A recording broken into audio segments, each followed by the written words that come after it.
Now, when you see the word vieilles vignes on the label of a bottle of wine, is it just a marketing ploy? Because you see, vieilles vignes, old vines, for me, are vines that are at least 30 years old, and the wine coming from these older vines are naturally going to be superior because of, concentration. So think about it. You see, there is no law governing the use of the phrase old vines, vieilles vignes, on a label. You can just as easily put that on the label of a wine that comes from, vines that are only 3 to 4 years old, or one that is genuinely the fruit of old vines.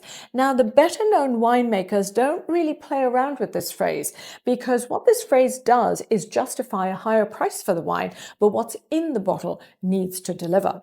Now, an old vine usually has roots that have dug really deep and has learned how to suffer. It's going to produce less grapes, and the juice, as I said, is always going to be more concentrated, balanced, and stable. The resulting wine is going to be powerful with a long finish.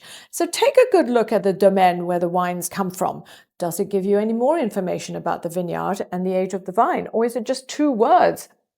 Vieilles vignes. If the vieilles vignes costs just a couple of dollars more than the basic wine offered by the domain, be a little bit careful, because a cuvée that comes from real vieilles vignes is always going to be much more expensive to produce.